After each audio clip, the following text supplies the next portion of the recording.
अस्सलाम वालेकुम, welcome to my channel fives over by Amna Shah. I hope कि आप खुश होंगे। कहानी शुरू करने से पहले आपसे रिक्वेस्ट है कि अगर आपको मेरा कंटेंट पसंद आता है तो प्लीज़ मेरे चैनल को सब्सक्राइब करें। आइए कहानी का आगाज़ करते हैं। मैं आपको एक जुर्म की कहानी सुनाता हूँ। मैंने इसकी तफ्तीश की थी, आप इसका तज्जिया कर लें और इंसानी फितरत की तह तक पहुँचने की कोशिश करें। वो हिंदुस्तान का एक कस्बा था, लेकिन शहर बन गया था। पहले तिजारती मरकज़ था, फिर सनती मरकज़ बनने लगा, कारखाने खुलने लगे और उसकी आबादी बढ़ने लगी। मैं शहर के थाने का इंचार्ज था। आधी रात के करीब मैं इत्तेफाक से थाने में मौजूद था। एक काम ख़त्म करना था। एएसआई ज़िला हेडक्वार्टर गया हुआ था। मैं काम तकरीबन ख़त्म कर चुका था और घर जाने की तैयारी कर रहा था। थाने के अहाते में एक घोड़ा दाखिल हुआ। इसकी रफ्तार बता रही थी कि सवार जल्दी में है। वो बरामदे के करीब आकर घोड़े से उतरा। अधेड़ उम्र का यह आदमी लिबास और साफ सुथरी पगड़ी से खुशहाल देहाती लगता था। उसने बताया कि वो अपने किसी काम से एक गांव से अपने गांव को वापस आ रहा था। ये दोनों गांव शहर के मज़ाफ़ात में थे। यह आदमी शहर से 2-2.5 फरलांग दूर से खेतों में से गुजर रहा था तो उसने एक आदमी को ज़मीन पर पड़े देखा। इस सवार के पास टार्च थी। आदमी अकल वाला मालूम होता था। उसने घोड़े से उतरे बगैर टार्च की रोशनी ज़मीन पर पड़े हुए आदमी पर डाली। उसके कपड़े खून से लाल थे, सर से भी खून बह रहा था। जख्मी मरा हुआ नहीं था। उसके दोनों बाजुओं को हरकत करते इस सवार ने देखा था। घुड़सवार ने इस ख्याल से घोड़े से उतरकर इस जख्मी को ना देखा कि पुलिस लाश या बेहोश जख्मी के करीब खुरे देखा करती है। अगर यह आदमी उतरकर करीब चला जाता तो मुलजिमों के खुरे मिट जाते। यह आज़ादी से पहले की वारदात है। कानून का एहतराम किया और कराया जाता था। लोग पुलिस की मदद करते थे। किसी को ज़रा सा भी सुराग का इल्म होता तो वो खुद अगर थाने ना आता तो किसी कांस्टेबल को या नंबरदार वगैरह को बता देता था। आजकल तो ये हालत है कि दिन दहाड़े महल्ले या सड़क से लड़की उठा ली जाती है, कोई किसी को चाकू छुरी मारकर भाग जाता है। रात को सड़क पर लाश या जख्मी नजर आ जाए तो कोई आदमी गवाही नहीं देता। ऐनी शाहिद भी कह देते हैं कि वो वहाँ मौजूद ही नहीं थे। सब शहरी पुलिस के रवैये और नीयत से डरते हैं। आजकल जुराइम की जो भरमार है उसकी वजह सिर्फ यह है कि पुलिस और जुराइम पेशा अफराद के ताल्लुकात की नौयत कुछ बदल गई है। ये घुड़सवार अपने गांव को जा रहा था, लेकिन उसने अपना फ़र्ज समझकर पुलिस को इतला दे के एक जुर्म सरजद हुआ है। मैंने उसी वक्त घोड़ी मंगवाई, हेड कांस्टेबल और 2-3 कांस्टेबलों को साथ लिया और इतला लाने वाले के साथ मौका वारदात पर चला गया। मैंने चलने से पहले एक कांस्टेबल को खोजी के घर भेज दिया था। खोजी के आने तक मैंने खुद टॉर्च और 2 लालटेनों की रोशनी में खुरे देखे। चाहिए तो ये था कि मैं सबसे पहले जख्मी को उठाकर अस्पताल भेजता, लेकिन मुझे खुरों का ज़्यादा ख्याल था। ज़मीन कच्ची और धूल वाली थी। साफ पता चलता था कि यहाँ 2 या 3 आदमियों की लड़ाई हुई है। मुझे कुछ खुरे बड़े साफ नज़र आ रहे थे। एक कांस्टेबल को एक आदमी की तरफ दौड़ाया कि चारपाई और 2-4 आदमियों का बंदोबस्त करके ले आए। मुझे जख्मी के जिस्म में कुछ हरकत नज़र आ रही थी। चारपाई आने तक मैंने जो खुरे देखे थे उनके इर्द गिर्द छड़ी से गोल दायरे बना दिए। चारपाई और कुछ आदमी आए और उनके साथ साथ खोजी भी आ गया। जो खुरे मैंने देखे थे वो एक तरफ थे और इतना तो मैं भी देख सकता था कि खुरे आए और उधर से ही वापस चले गए। खुरों से बचते हुए ये आदमी आगे हुए और जख्मी को उठाकर चारपाई पर डाला। मैंने नजरी मुआयना किया। एक जख्म सर पर सामने से इस तरह था कि उसने दाईं आंख और पेशानी को काट दिया था। एक लंबा जख्म एक कंधे पर था जिसने हंसली की हड्डी काट दी थी। ऐसा ही एक गहरा जख्म पीठ पर शोल्डर ब्लेडों के दरमियान था। ये तमाम जख्म कुल्हाड़ी के मालूम होते थे। जिस्म का खून ख़त्म होने को था। जख्मी का रंग लाश की तरह हो चुका था। मैंने जख्मी को हेड कांस्टेबल के साथ अस्पताल भिजवाया और हेड कांस्टेबल से कहा कि डॉक्टर से कहना मुझे नज़ाई बयान लेना है। चारपाई लाने वालों ने जख्मी को पहचान लिया था। मैंने एक कांस्टेबल से कहा कि वो इसके घर इतला दे और वो लोग अस्पताल पहुंच जाएं। 2 कांस्टेबलों को मैंने खोजी के साथ छोड़ा। टार्च और लालटेन इन्हें दे दी। मुझे चूँकि नज़ाई बयान लेना था और जख्मी आखिरी दमों पर था, इसलिए मैं घोड़ी पर सवार हुआ और अस्पताल की तरफ चल पड़ा। जो आदमी इतला लाया था उससे उसका नाम पता पूछकर मैंने फारिग कर दिया और उसे कहा कि वो अलग सुबह थाने आ जाए। میں زخمی کے پیچھے پیچھے ہی اسپتال پہنچ گیا۔ ڈاکٹر اسپتال کے احاطے ہی میں سرکاری مکان میں رہتا تھا۔ وہ کانسٹیبل کے ساتھ آ رہا تھا۔ میں نے اسے کہا کہ زخمی کو نزعی بیان دینے کے لیے ہوش میں لانا ہے۔ ڈاکٹر نے اسی وقت زخمی کو اندر لے جا کر اپنا کام شروع کر دیا۔ اس نے زخمی کی حالت دیکھ کر مجھے بتایا کہ زخم تو گہرے ہیں لیکن ان میں سے مہلک ایک زخم بھی نہیں۔ کھوپڑی ذرا سی فریکچر ہوئی ہے۔ اگر اسے مرنا ہوا تو خون کی کمی سے مر جائے گا۔ خون خطرناک حد تک کم ہو گیا ہے۔ ڈاکٹر نے کہا کہ تازہ خون مل جائے تو یہ جلد ہی ہوش میں آ جائے گا۔ ڈاکٹر نے زخموں کی لمبائی اور گہرائی کی پیمائش شروع کر دی۔ یہ کوائف عدالت میں بے حد ضروری سمجھے جاتے ہیں۔ اس کے بعد ڈاکٹر جب مرہم پٹی کر رہا تھا تو زخمی کے خاندان کے کئی افراد آ گئے۔ 5-6 مرد تھے، 3-4 عورتیں تھیں۔ مردوں میں ایک تو اس کا باپ تھا اور 2 بھائی، باقی چچا زاد اور ماموں زاد تھے۔ عورتیں واویلا بپا کیے ہوئے تھیں۔ مرد بہت پریشان تھے۔ اس سب نے مجھے گھیرے میں لے لیا۔ میں نے انہیں کہا کہ سب سے پہلے زخمی کو خون دو۔ زخمی کے تمام لواحقین، کیا مرد کیا عورتیں، خون دینے کے لیے تیار ہو گئے۔ مرہم پٹی اور خون دینے والوں کے خون کے گروپ معلوم کرنا اور خون دینا کئی گھنٹوں میں مکمل ہونے والے کام تھے۔ میری دلچسپی صرف اس میں تھی کہ زخمی بیان دینے کے قابل ہو جائے۔ مجھے احساس تھا کہ جو منٹ گزر جاتا ہے وہ ملزم یا ملزموں کو مجھ سے دور لے جاتا ہے۔ زخموں کی نوعیت بتا رہی تھی کہ کسی نے انتقامی وار کیا ہے۔ یہ رہزنی کی واردات نہیں تھی۔ زخمی کی انگلی میں سونے کی وزنی انگوٹھی تھی اور اس کی جیب میں پیسے بھی تھے۔ رہزن اپنے شکار کو ڈرانے کے لیے اگر وار کریں بھی تو وہ قتل نہیں کیا کرتے تھے۔ وہ کلہاڑی کی ایک ہی ضرب کو کافی سمجھتے تھے۔ جب زخمی کا باپ اور اس کے بھائی خون دے چکے تو میں نے زخمی کے باپ کو الگ بٹھا لیا۔ ڈاکٹر نے ابھی زخمی کو فارغ نہیں کیا تھا۔ اس نے اندر سے اطلاع بھجوائی تھی کہ زخمی اگلے روز 10-11 بجے تک ہوش میں آئے گا۔ اگلا روز شروع ہو چکا تھا۔ اذان کی آواز سنائی دے رہی تھی۔ میں نے بوڑھے باپ سے پہلا سوال وہی کیا جو اس قسم کی وارداتوں میں کیا جاتا ہے، یعنی کوئی دشمنی؟ باپ سوچ میں پڑ گیا۔ کچھ دیر بعد اس نے کچھ ایسا جواب دیا جیسے دشمنی ہے بھی اور نہیں بھی۔ بڑے میاں، میں نے اسے کہا، مجھے 2 ٹوک جواب دیں۔ دشمنی ہے تو مجھے صاف صاف بتائیں کس کے ساتھ ہے، اور اگر نہیں ہے تو صاف صاف بتائیں کہ کسی کے ساتھ دشمنی نہیں ہے۔ آپ کے بیٹے پر کسی نے قاتلانہ حملہ کیا ہے اور یہ صرف دشمن کیا کرتے ہیں۔ میرا بیٹا کسی کے ساتھ دشمنی رکھنے والا نہیں۔ میں آپ سے آپ کے بیٹے کے چال چلن کا سرٹیفکیٹ نہیں مانگ رہا، میں نے قدرے جھنجھلا کر کہا۔ آپ کے گول مول سے جواب نے مجھے شک میں ڈال دیا ہے۔ جو باتیں مجھے دوسروں سے بعد میں پتہ چلیں گی وہ آپ اپنی زبان سے مجھے ابھی بتا دیں۔ پردہ نہ ڈالیں ورنہ ہو سکتا ہے کہ کل آپ کے کسی اور بیٹے پر ایسا ہی وار ہو جائے۔ دشمنی اتنی سی ہے کہ 1 سال ہوا میرے بیٹے نے اپنی بیوی کو طلاق دے دی تھی۔ باپ نے کہا، ان کے ساتھ ہماری بول چال اور دیگر دنیا داری کے تمام تعلقات بالکل ختم ہیں۔ کیا لڑکی والوں نے اس وقت یا پھر کبھی آپ کو یا آپ کے بیٹے کو انتقام کی دھمکیاں دی تھیں؟ دھمکیاں تو انہوں نے بہت دی تھیں، اس نے جواب دیا۔ انہوں نے تو یہاں تک کہا تھا کہ تمہاری جوان بیٹی کو اٹھوا لیں گے۔ یہ دھمکیاں آپ کو کب تک ملتی رہیں؟ کوئی 5-6 مہینے تک، اس نے جواب دیا۔ اس کے بعد وہ لوگ خاموش ہو گئے تھے۔ کیا اس لڑکی کی کہیں دوسری جگہ شادی ہو گئی ہے؟ نہیں، اس نے جواب دیا۔ اس کے گھر والے اس کی شادی فوراً کر دینا چاہتے تھے لیکن سنا ہے کہ لڑکی نے انکار کر دیا ہے۔ طلاق کی وجہ کیا تھی؟ لڑکی اچھی نہیں تھی، اس نے جواب دیا۔ بڑے میاں، میں نے اس کے کندھے پر ہاتھ رکھ کر آہستہ سے ہلاتے ہوئے کہا، میں آپ کو ایک بار پھر کہتا ہوں کہ مجھے جو بھی جواب دیں سوچ سمجھ کر دیں اور مجھے گمراہ کرنے کی کوشش نہ کریں۔ اب آپ کہیں گے کہ آپ کا بیٹا بڑا ہی اچھا اور نیکوکار تھا تو میں تسلیم نہیں کروں گا۔ میں آپ سے کوئی کہانی نہیں سن رہا، میں تفتیش کر رہا ہوں۔ مجھے طلاق کی صحیح وجہ بتائیں۔ اگر آپ اس وقت ایسی ذہنی کیفیت میں نہیں کہ مجھے ٹھیک ٹھیک جواب دے سکیں تو مجھے بتا دیں۔ میں بھی انسان ہوں۔ مجھے احساس ہے کہ اس وقت آپ کو میں نہیں بلکہ اپنا بیٹا نظر آ رہا ہے۔ اس نے مجھے ایسی نظروں سے دیکھا جن میں بے بسی اور غم تھا۔ اس کے آنسو بہہ نکلے۔ میں نے اسے کہا کہ وہ اپنے بیٹے کی خیریت کی خبر کا انتظار کرے۔ وہ چلا گیا۔ پتہ چلا کہ ڈاکٹر مرہم پٹی کر چکا ہے لیکن زخمی ابھی ہوش میں نہیں آیا اور خون دیا جا رہا ہے۔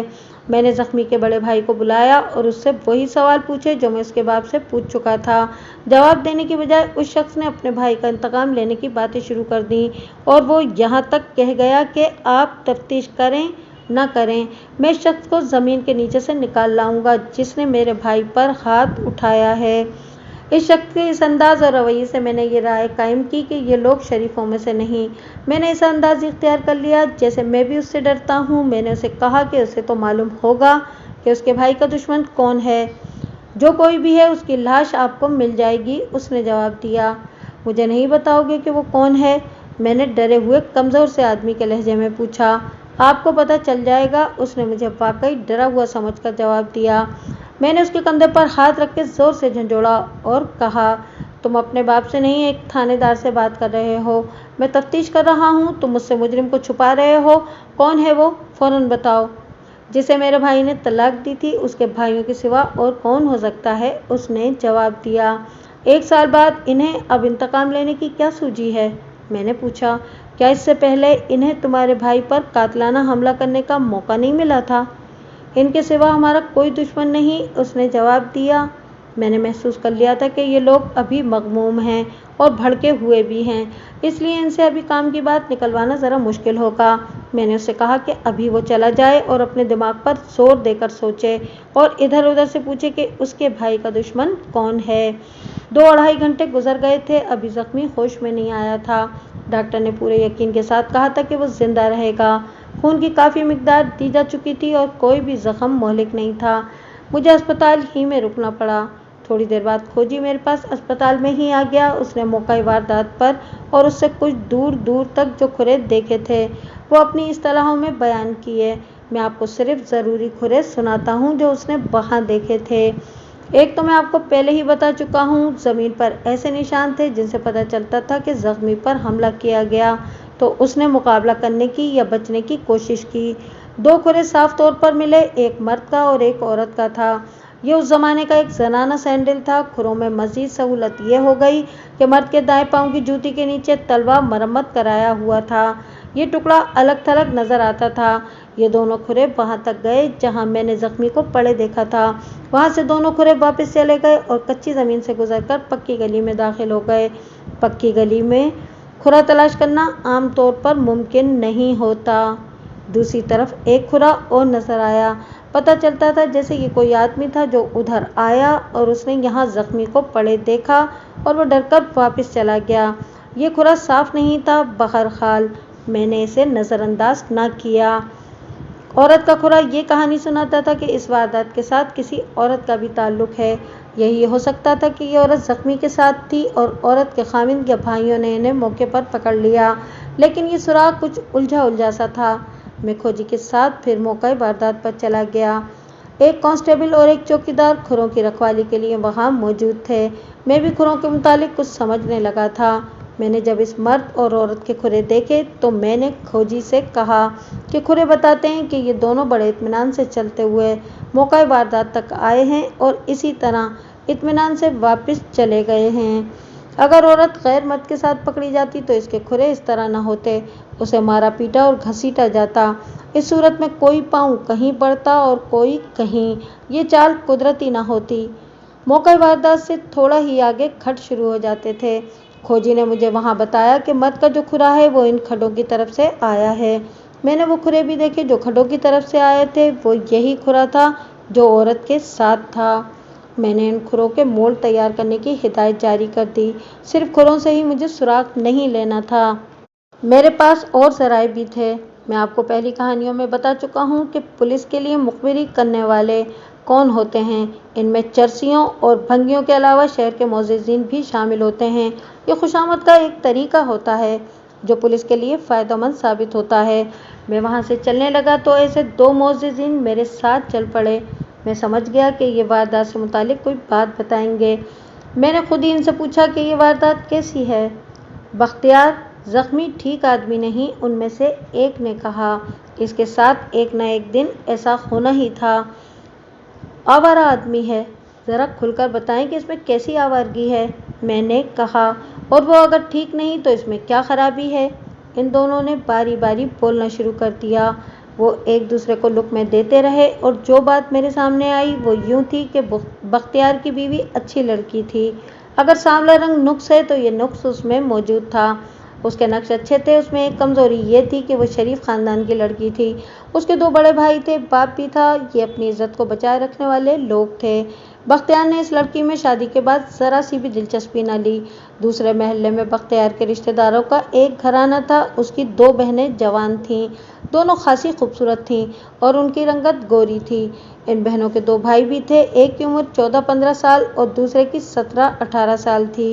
ये दोनों अपनी बहनों की तरह गोरे चिट्टे और खूबसूरत थे। उनके जिस्म और उनकी खूबसूरती ज़नाना किस्म की थी। इनकी माँ खाने पीने वाली औरत थी। ये लड़कियाँ ख़राब तो नहीं थीं, लेकिन बख्तियार की वजह से बदनाम हो गईं। बख्तियार ने शादी की तो 4-5 महीने गुजरे होंगे कि उसने इस घर में आना जाना शुरू कर दिया। रात को भी वहाँ जाने लगा, फिर रात देर तक इस घर में रहने लगा। कभी हो नहीं सकता कि लोग टोहना लगाएं और बातें न करें।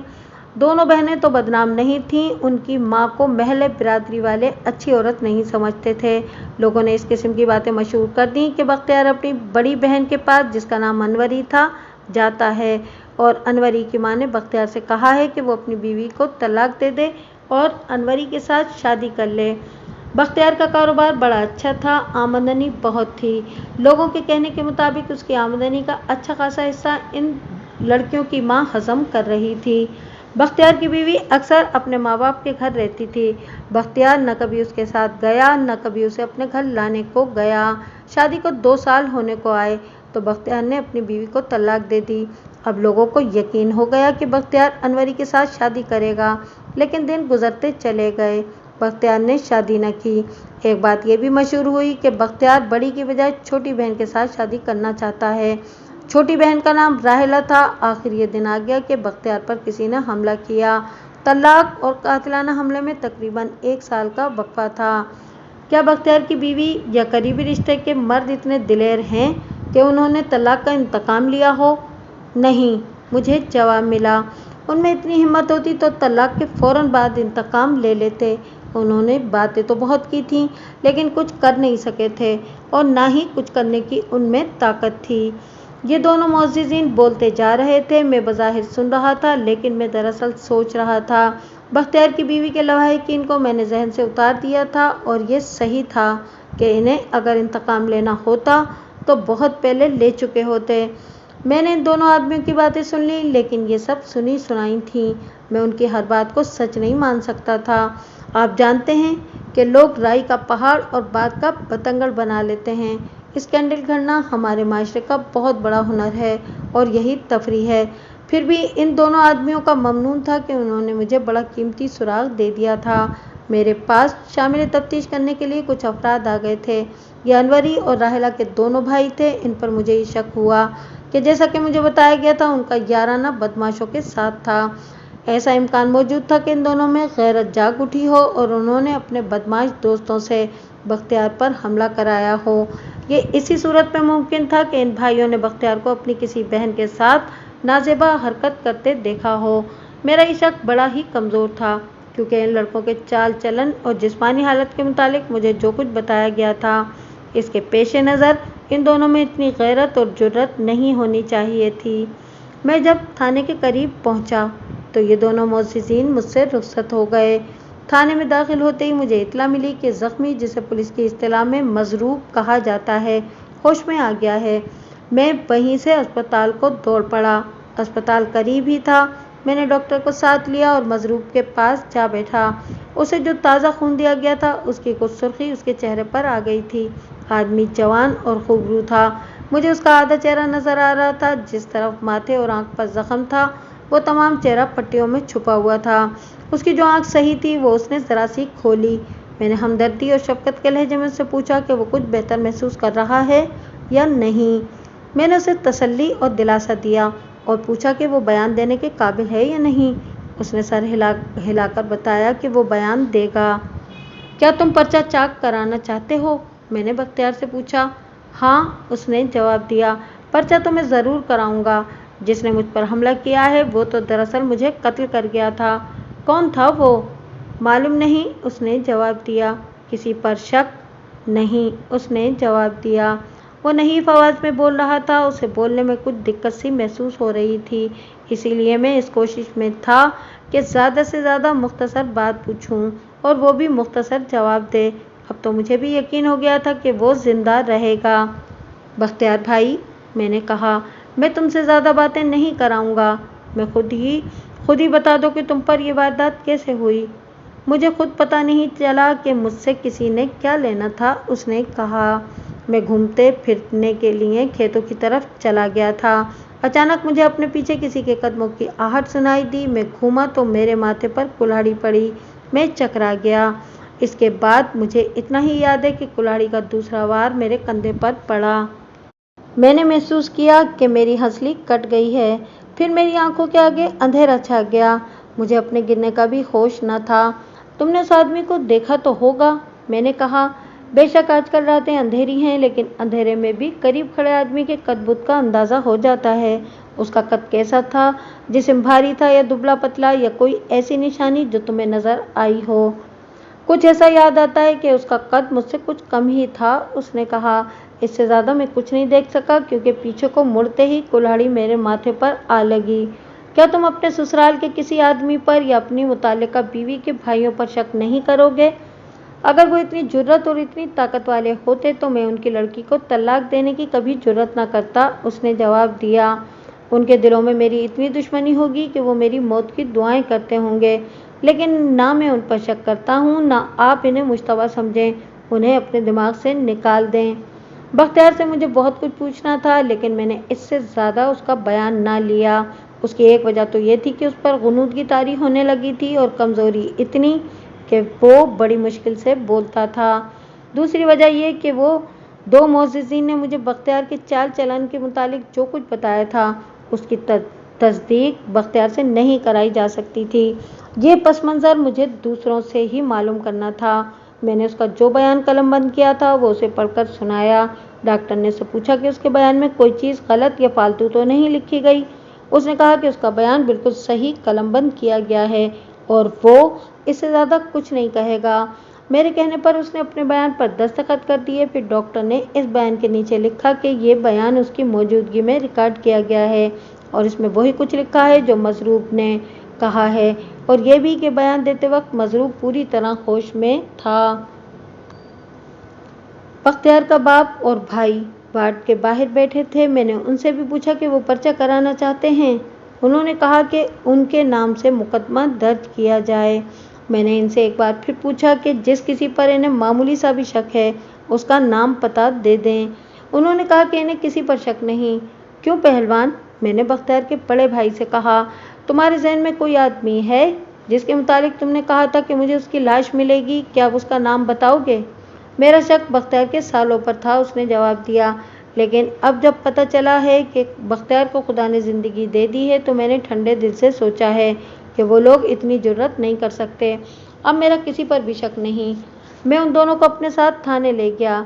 बड़े मियाँ, थाने में बख्तियार के बाप को अपने सामने बिठाकर मैंने उससे कहा, अब मुझे ये ना कहना कि तुम्हारा बेटा शरीफ आदमी है। मुझे ये बताओ कि उसने अपनी बीवी को तलाक क्यों दी थी? तुम्हारे जवाब से पहले मैं तुम्हें ये बता दूं कि मैं ये बात तस्लीम नहीं करूंगा कि वो लड़की बदचलन थी, और मैं तुम्हें ये भी बता दूं कि तुम्हारे बेटे का चाल चलन सही नहीं था। अब कहो, क्या कहते हो? बाप का सर शर्म से झुक गया। मैं खामोशी से उसे देखता रहा। उसने सर उठाया तो मैंने उसकी आंखों में आंसू देखे। मेरे इस बेटे ने मेरी इज्जत खाक में मिला दी है, उसने कहा। आप ठीक कहते हैं कि उसकी बीवी अच्छी लड़की थी। मेरी और मेरी बीवी की उसने अपनी बेटियों की तरह खिदमत की है। हमें इसलिए भी अच्छी लगती थी कि अपने खून के रिश्ते की लड़की है। मगर बख्तियार ने उसे दिल से कबूल ही नहीं किया। क्या वो किसी और जगह पर फंस गया था? बात कुछ ऐसी ही थी, उसने जवाब दिया। हमारे रिश्तेदारों में अनवरी और राहिला नाम की दो लड़कियां हैं। एक तो वो खूबसूरत हैं, दूसरे इनकी माँ बहुत चालाक है, मर्दों को फांसने की माहिर है। बख्तियार उनके जाल में फंस गया था। शादी से पहले या बाद में? मेरा ख्याल है कि शादी के बाद उसने उनके घर जाना शुरू किया था, उसने जवाब दिया। मेरे कानों तक बातें पहुंचती रहीं कि वो चुड़ैल अपनी एक बेटी बख्तियार को दे रही है और उसे कहती है कि बीवी को तलाक दे दो। वो दरअसल बख्तियार की खाल उतार रही है। मैंने और मेरे बड़े बेटे ने बख्तियार को समझाना चाहा तो उसने हमारी बेइज्जती कर दी। फिर उसने अपनी माँ को धमकी दी कि उसके साथ फिर कभी ऐसी बात की गई तो वो घर छोड़कर चला जाएगा। उसके बाद हमने भी उसके साथ बात करने की जरूरत ना की, क्योंकि उसने अपनी आदतें बदमाशों जैसी बना ली थी। फिर उसने अपनी बीवी को तलाक दे दी और इस बदमाश औरत का मुरीद होकर रह गया। मैंने एक रोज़ उसे कहा कि तुम अगर अनवरी या रायला के साथ ही शादी करना चाहते हो तो कर लो, लेकिन उसने मुझे कोई दो टोक जवाब न दिया। मेरा ख्याल है कि ये फैसला नहीं कर सका था कि बड़ी के साथ शादी करे या छोटी के साथ। ये मुख्तसर से सवाल और जवाब जो मैंने आपको सुनाए हैं, मैंने उस शख्स से बेअंदाज बातें पूछी थी। इससे मुझे काम की सिर्फ ये बात मालूम हुई कि बख्तियार बहुत बुरे चाल चलन का आदमी है, और यह भी कि उसका याराना दूसरी औरतों के साथ भी होगा। अब मुझे यकीन हो गया था कि बख्तियार पर जो कातिलाना हमला हुआ है, ये इंतकामी कार्रवाई है। उसने किसी की बहू बेटी पर हाथ डाला होगा और उन्होंने उसे उल्टा दिया।